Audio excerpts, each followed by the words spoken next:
ఈరోజు ఈ నందికొట్కూరు నియోజకవర్గంలోని లిఫ్ట్ ఇరిగేషన్ సంబంధించి ఈ కార్యక్రమానికి ఇక్కడికి హాజరైన వైఎస్ఆర్సీపీ నాయకులందరికీ ముందుగా నమస్కారాలు తెలియజేసుకుంటూ ఈరోజు లిఫ్ట్ ఇరిగేషన్ పనులు ఆపేయడము ఈ ప్రభుత్వం నిర్ణయం తీసుకుంది. అదెంత దుర్మార్గమైన చర్య అని తెలియజేస్తున్నాం. రాయలసీమ లిఫ్ట్ ఇరిగేషన్ను ఈ చంద్రబాబు నాయుడు గారు ఎందుకు ఈ పనులు ఆపేశారనేది నిన్న స్పష్టంగా మనకు రేవంత్ రెడ్డి గారు అసెంబ్లీలో చెప్పడం జరిగింది.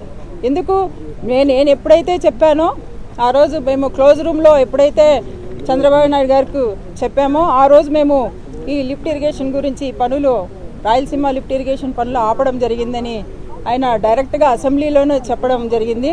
అంటే క్లోజ్ రూమ్లో ఎలాంటి చర్చలు జరిగాయి అనేటి మనకు తెలియాలి. ఎందుకంటే ఈ మన ఆంధ్ర రాష్ట్ర ముఖ్యమంత్రి గారు తెలంగాణ ముఖ్యమంత్రి గారికి ఎందుకు అంత గౌరవం ఇచ్చారు అంటే ఆయన అంత ఇదిగా ఎందుకు చెప్పుకున్నారు. వీళ్ళు తక్షణమే మన ముఖ్యమంత్రి గారు రాష్ట్ర ప్రజలకు క్షమాపణ చెప్పాలని ఈ సందర్భంగా తెలియజేస్తున్నాము. ఎందుకంటే ఈరోజు రైతుల కోసం జగన్మోహన్ రెడ్డి గారు ఈ లిఫ్ట్ ఇరిగేషన్ను తీసుకురావడం జరిగింది. ఈరోజు చూసుకుంటే జగన్మోహన్ రెడ్డి గారికి ఎక్కడ మంచి పేరు వస్తుందనే ఒక ఆలోచనతోనే ఈరోజు మన ముఖ్యమంత్రి గారు ఇలాంటి చర్యలన్నీ తీసుకుంటున్నారు. మరీ ముఖ్యంగా రాయలసీమ అంటే ఎందుకు ఈ ముఖ్యమంత్రికి అంత చిన్న చూపు అని మేము అడుగుతున్నాం. ఈ రాయలసీమలోనే పుట్టారు, రాయలసీమలోనే పెరిగారు, రాయలసీమ వాసి అని చెప్పుకుంటారు. అలాగే ఈరోజు రాయలసీమలో అనే అధికారం నేను రాయలసీమ వాసిని దాంతోనే అధికారం చలాయిస్తున్నారు. అలాంటి ముఖ్యమంత్రి గారు రాయలసీమకు ఎందుకు చిన్న చూపు? ఈరోజు ఏవి రాయలసీమకు వచ్చినా కూడా వాటికి ద్రోహం చేయడం ఎందుకు అని మేము ఒక రాయలసీమ వాసిగా మేము సూటిగా ప్రశ్నిస్తున్నాం. ఇదే చూస్తున్నాము.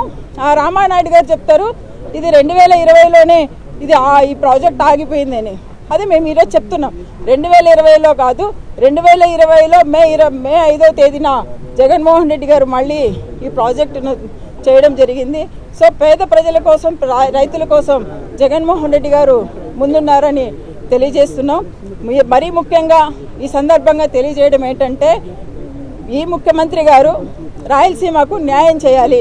రాయలసీమ ఎంతో వెనుకబడిన ప్రాంతమని తెలిసి కూడా ఈరోజు రాయలసీమకు అన్యాయం చేస్తున్నారు. ఈరోజు చూసుకుంటే మా ప్రభుత్వ మెడికల్ కాలేజెస్ వచ్చినప్పుడు కూడా అవి వద్దు అని మాకు ప్రైవేటీకరణ చేయడము న్యాయమా అంటే దాన్ని కూడా ద్రోహమే అని చెప్పుకోవచ్చు. అంటే ఈ విధంగా చెప్పుకుంటే అనంతపురంకి ఎయిమ్స్ వస్తే దాన్ని కూడా తరలించారు, అది కూడా ద్రోహం అనే రాయలసీమకు చేసిన ద్రోహం. అదేవిధంగా మనకు హైకోర్టు వస్తే హైకోర్టును కూడా పక్కకు తరలించారు, దీన్ని కూడా రాయలసీమకు చేసిన ద్రోహం అనే చెప్పుకోవచ్చు.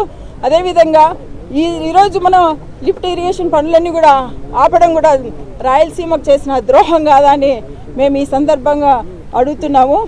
ఏదైతే ఈ రాయలసీమలో ఉన్న నాయకులు, టీడీపీ నాయకులు అందరూ కూడా కలిసికట్టుగా వచ్చి ఇక్కడ రైతులకు జరుగుతున్న సాగునీరు కావచ్చు, తాగునీరు కావచ్చు, వీటికి జరుగుతున్న మన అన్యాయాన్ని గట్టిగా ప్రశ్నించాలని మేము కోరుకుంటున్నాం. మీరు ఏదైనా సరే మీరు కూడా క్లోజ్ రూమ్లలో పోయి మీరు ముఖ్యమంత్రి గారికి చెప్పుకుంటారో లేదా మాతో కలిసి వచ్చి ఈ పోరాటానికి సిద్ధమవుతారో తెలియజేయాలి.